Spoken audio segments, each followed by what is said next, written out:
One of the great things about this landscape, this place, is that we are only the latest people to live here. You get the sense that lots of people have walked these paths, which I find wonderful, actually. There's an interesting parallel between evolution as it's left us with our flora and fauna that we enjoy and evolution as it applies to cancer.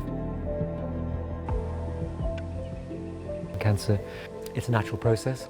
As multicellular organisms, our cells have to talk to each other. They have to decide between themselves, negotiate when they're going to stop dividing and growing. And cancer is essentially the failure of that communication process. So the cells don't stop dividing, they change in a way that makes them divide when they shouldn't. My tumour was diagnosed 10 years ago. It didn't necessarily imply that I would have to have radical treatment for months and perhaps years, and it turned out that I didn't have to have anything radical done for 10 years.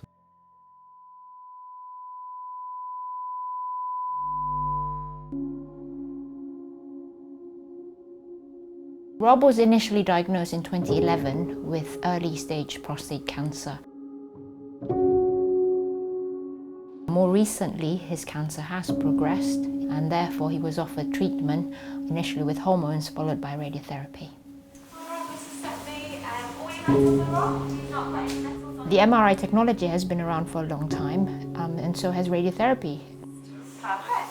The difficulty we have in combining the two technologies is the fact that an MRI machine is a big magnet. And the way radiotherapy machines work is by accelerating an electron. Electrons are negatively charged, and when you put a magnet next to an electron, the electron will then drift towards the magnet. The way the MR-Linac has been designed is such that this is not a problem, and this then enables us to use an MRI machine to guide patient treatment.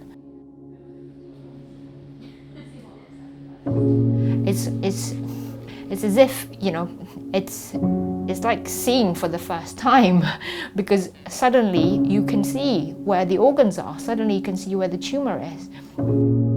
Being able to adapt the treatment on a daily basis and track the tumor, that is absolutely brilliant. And because of that, we are more sure of what we are delivering. Okay, Mrs. Stepney, we're just outside the room now. We're going to do that first scan, it will be 15 seconds long.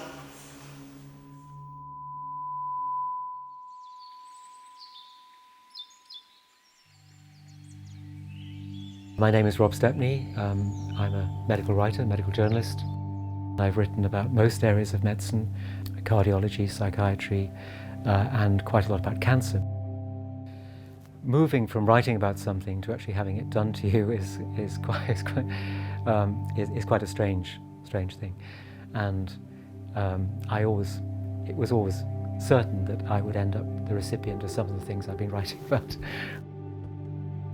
People have been developing schedules of radiotherapy and means of delivering radiotherapy that target increasingly the cancer that you want to hit and spare surrounding healthy tissues and organs.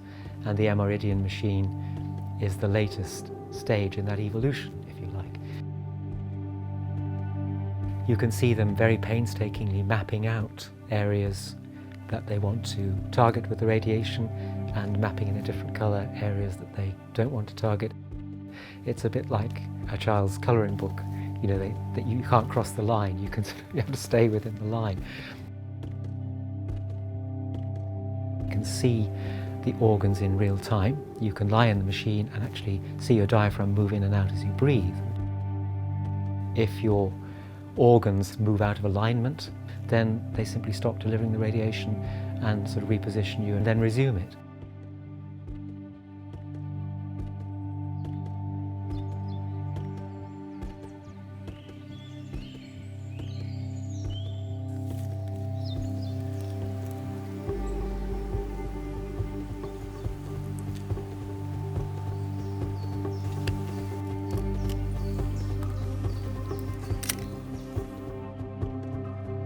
The MR tracks the tumour as we deliver the treatment. If the tumour was to move outside the radiotherapy field,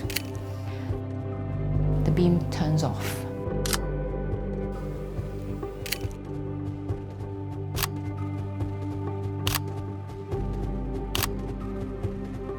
There is the potential to be able to increase the dose to the tumour. We can minimise the amount of dose to the surrounding normal tissue and therefore improve outcome without increasing toxicity and side effects.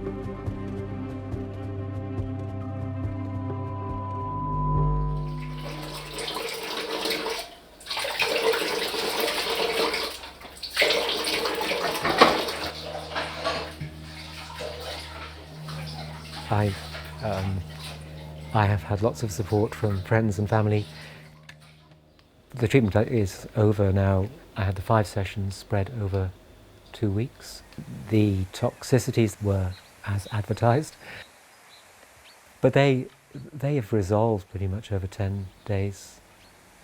Conventional radiotherapy, the 20 sessions and so on, is associated often with fatigue.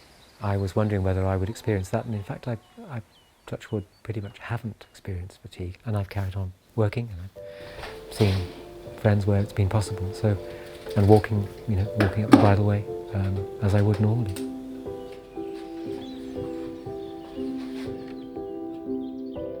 There's a wonderful little beech tree called the King Beech just up the bridleway, and I photographed it every month for a year as it comes into leaf and then goes through high summer and then loses its leaves and ends up covered in snow.